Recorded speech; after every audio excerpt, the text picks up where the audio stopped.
Mr. Fong Yong Kian, Chief Executive, Tote Board, representatives from the Institute of Policy Studies, IPS, distinguished guests. Very happy to be here this morning with all of you for this conference. And we are all gathered here in this hall today with one common goal. Now, if you're thinking my next line is going to be to transform the non-profit sector, I'm sorry to disappoint.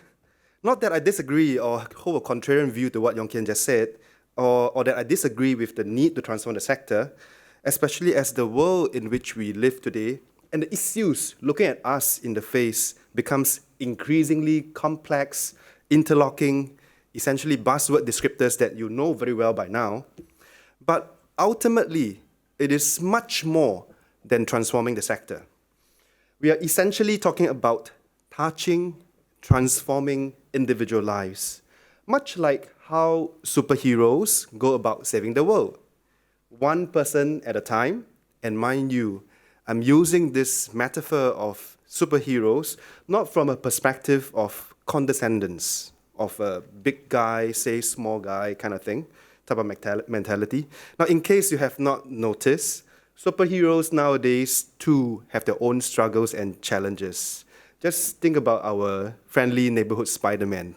I think you get the point. Now, as social issues become increasingly complex, it is crucial for us to collaborate deeply, leverage our assets, and draw upon diverse perspectives and strengths so that together, everyone achieves more. So in case you have not noticed again, just that last 4 words in my previous sentence, we have spelled the word team. Let me repeat that. Together, everyone achieves more. So simply put, even superheroes today need to work together. Spidey cannot do things alone, and that is where the Avengers come in.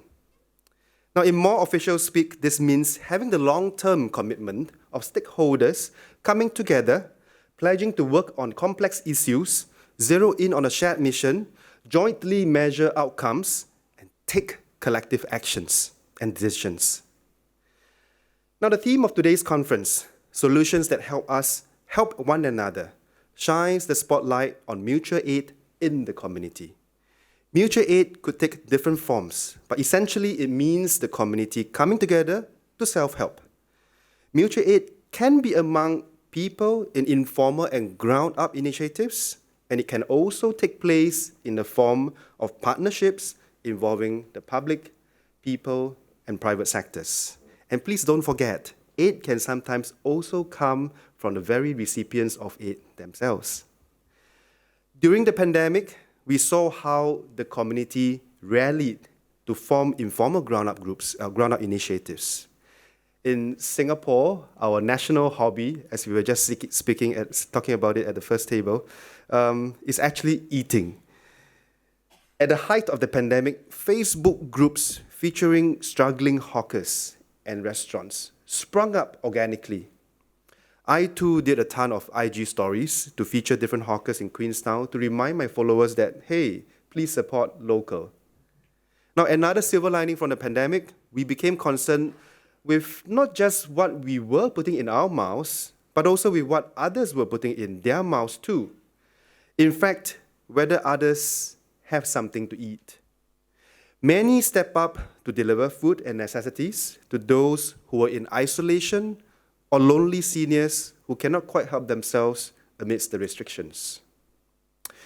Now, there are many efforts such as these in our communities. How do we then tap on these synergies on the ground and make a collective difference in someone's life? Now, in gist, partnerships between the public, people, and private sectors is crucial. Some examples are in order. The government is transforming the way we work with community groups to deliver social services.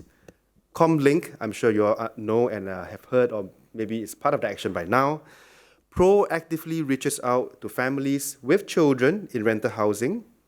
Our social service officers work closely with social service agencies, ground-up community groups, as well as corporates to identify the family's needs and curate programs to meet those needs. For instance, we have Touch Community Services Young Arrows Club, which provides weekly tuition program and character development activities for children. Prudential Singapore has also joined us on Comlink with their Cha-Ching financial literacy program, which instills sound financial habits in children. And besides programs, families are also supported by volunteer befrienders who journey with them as they seek to overcome barriers and achieve their aspirations.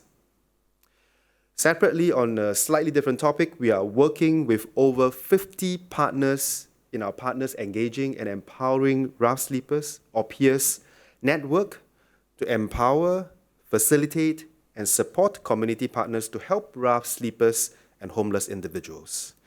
Now, all 50 partners are united in one common mission, and that is to help our rough sleeping friends with the challenges. All these examples I've quoted showcase the potential of collaboration achieving collective impact. And we want to harness such untapped energies of empowered communities. And there are many platforms that can bring people together to start and spark change and to develop solutions. Design for Impact, for instance, co-organized by NCSS and MOHT, MOH Office for Healthcare Transformation, is one such platform. It brings together individuals and community groups with a wide range of skills and backgrounds to co-create solutions for social challenges.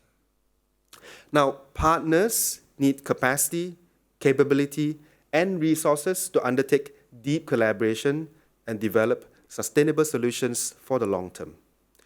At the Design for Impact Innovation platform, participants learn user-centered and design thinking skills. So if you have an interest in social issues and are keen to learn new skills, do look out for the call for registrations opening later this year.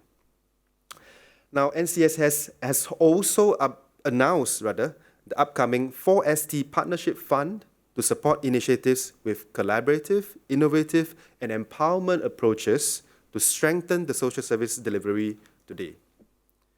Social purpose entities can look forward to tapping on this fund next year. It is in this same spirit that DPM Lawrence launched the Forward Singapore exercise, so we as Singaporeans can be part of refreshing and updating our social compact. Now, what is our social compact? Quite simply put, our social compact are the very reasons why we come together as a Singapore society. What sets us apart from the rest of the world? What values do we subscribe to? To my mind, in any given society, there will always be some who, for a variety of reasons, get the short ends of the stick, ending up in unenviable positions as the less privileged, disadvantaged, or the vulnerable. While there is no shame for any given society to feature a B20, what course of action each society takes, or chooses to take, or maybe not, then defines the moral fiber of its people. And I believe that the hallmark of Singapore society is not just that we will spare no effort to leave no one behind, but in so doing, especially as we forge ahead in our nation's next lap, it will be an effort that will be all hands on deck. That I'm quite certain of. So the question for us in this hall is, how might we, as leaders in our own sectors, engage and empower communities to become owners, contributors, and co-creators of public good? And I think today's conference is a great starting point and an important platform for dialogue and learning between the 3P sectors. So on that note, I thank the Tote Board and IPS for your hard work in bringing together a diverse lineup of speakers to share insights while we build meaningful networks and connections. So at this point, before I conclude, I think I ought to make a quick confession. So last night at about 1:30 a.m., after my MPS or Meet the People session, and of course a quick McDonald's meal, I was listening to the joyful silence of the night and pondering about this morning's session. What should I say? Should I keep it a little bit more lighthearted, or should I just be deadpan, serious, and